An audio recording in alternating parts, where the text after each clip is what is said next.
looky where I am, a real-life Aptera, and a real-life Chris Anthony from Aptera.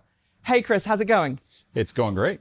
Thank you for letting me come down and see this. I think I'm the first person to see this here at your new headquarters. We are just north of San Diego, although we are technically in San Diego. We are, yes. I think kind of north part of San Diego. Is that acceptable? Yep. And this is your new headquarters. Tell me about the car in front of me. This amazing aerodynamic, lightweight, solar-powered dream machine is coming together nicely with all the brilliant people we have around us here, and we're hoping to have the first production units ready by the end of the year. Now, you were telling me earlier you're currently building 3 alpha prototypes. Yep. This is one of them. One of them is up in a different location, getting all of its painting done at the moment. Yeah, so this is called Noir, the black one. Soul nice. is the white one that's getting done up in our composite shop in Reno. All of our mechanical crew is up there right now, fitting out suspension components and subframes and stuff. And it should be down here in another week to get electrical and interior. Fantastic. This is really exciting. So I've driven all the way from Oregon down to here to see this in the tub. You can't really say in the metal. It's not in the flesh. What would you say? In the composites? In the composites. Yeah, absolutely. And you've promised me a ride. We would love to take you around. So I'm going to be, I think, the first member of the automotive press to get a ride in this.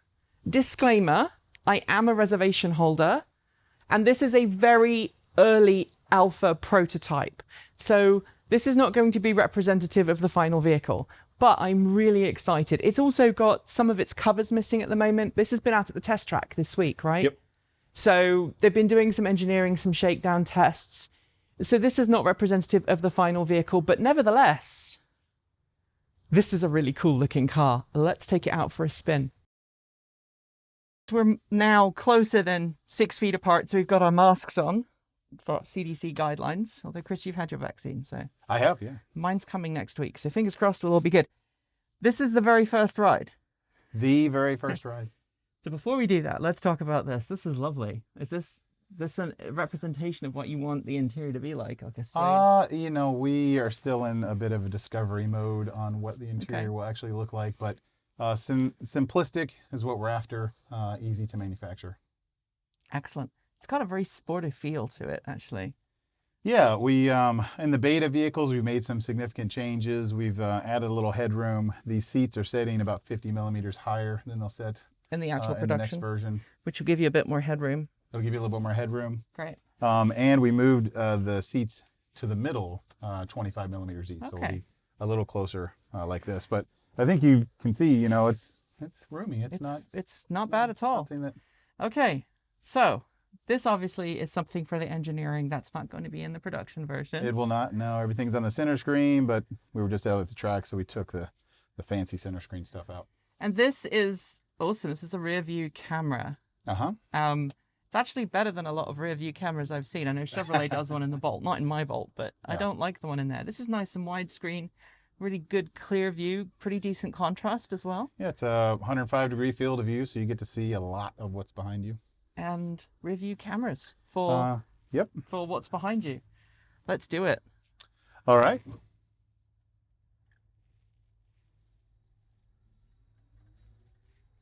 Now, just to remind everybody, alpha prototype. So there's going to be little knocks and alpha noises prototype, that and you're not going to hear in the final version. The window tracks aren't in, and the suspension isn't dampened like it will be in production. But you know, she's holy moly!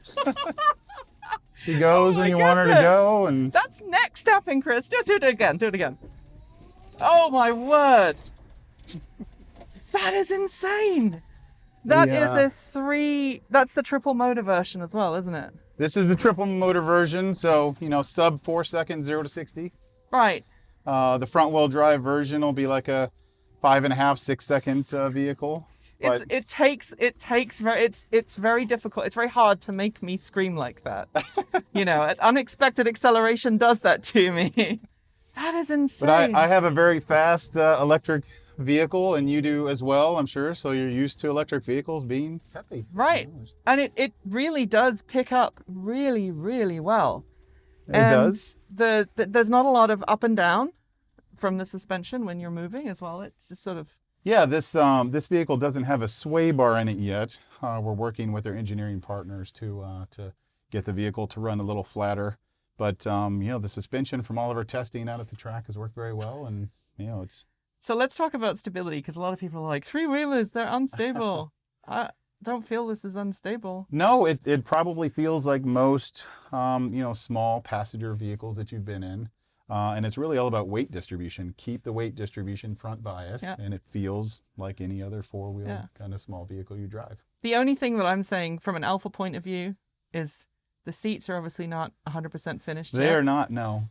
So I'm feeling that it's not the most comfortable of seats. They're more aesthetic than pleasing to the back. But when you reach production, again, that's something you're gonna. Yeah, we're working with some seating partners now, and just like the Model 3 has some incredible seats, we aspire to be just as good in production. The difference is that our seats need to be really low profile because we're trying to keep the passenger weight as low in Z as possible. Right. And we have to have them very lightweight. So right. most really comfortable seats are also really heavy.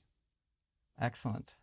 It's good to see that this development, and you've used 3D prototyping and rapid prototyping to get this to where it is now. Yep.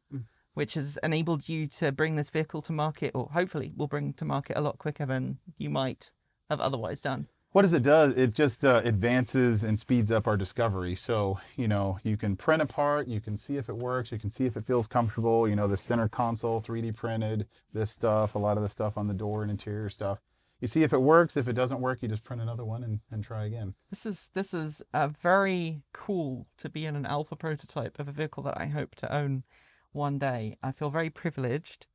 And for those of you who are watching this at home who say that this is just a computer generated car, because that's some of the things people have been telling us in the comments, it's just CGI. Can you show everybody once more that this is not CGI? It's not CGI, it's a real. I mean, very little. Oh, wow. It really moves as well, doesn't it? It does. Really. Woo!